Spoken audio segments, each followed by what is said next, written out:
Ақ сарбаз кітабы. Автордан. Адамзат тарихында айтулы құбылыс орын алып, жер планетасы эволюцияның 6-шы сатысына өтті. Бұл хал барша жанға тек іс-амалы ғана емес, ой сезімі үшін де ерекше жауапкершілік жүктейді. Жаңа сатыға өтудің ерекше мән-маңызын ескере отырып, кітапта жаңа дәуірдің басына тән өтпелі процестерді түсінуге қажетті білімнің бір бөлігі паш етіледі.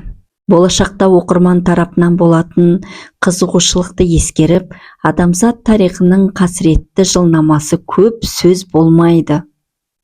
Адамдарға зияны тиюі мүмкін мәліметті жарияламай айналып өтуді жөн көрдік.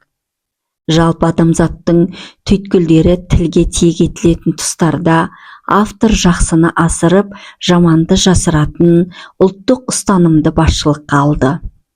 Автордың компьютер кешендерін реттейтін инженер екендігі кітапқа өз таңбасын қалдырды.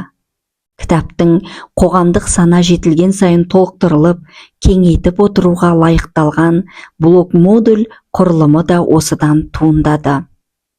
Кітаптағы барлық ерекше ақпарат автордың рухани даму тәжірибесінен алынған және логика мен ғылыми анализге сүйенеді.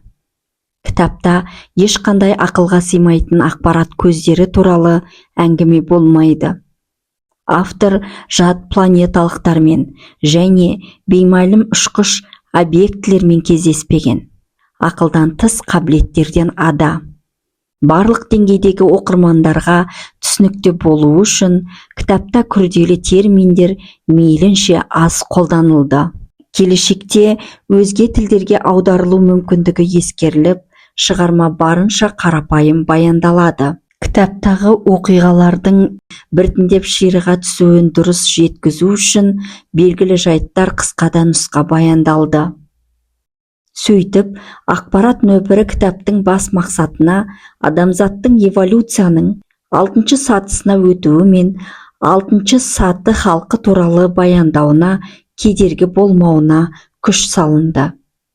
Кітаптың мұқабасында 6 жұлдыздан тұратын пирамида бейнеленген.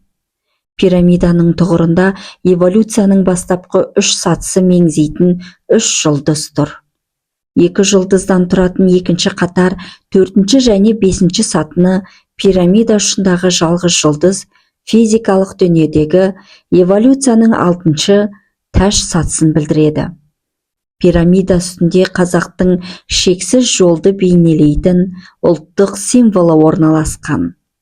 6-ші саты халқы жерұйықтың жасыл жұлдызына осы жолмен жетеді. Жасыл жұлдыздың үстінде тәңіршіл түркілер тәжім ететін Жихан бәйтерегінің ұшар басы түріндегі кітап атауы. Автор кітаптың оқырман санасында дін, тарих, әдебиет, өнерге деген құштарлықты оятатынына, сөйтіп түптің түбінде рухани түлеу мен прогреске жетелейтініне сенеді.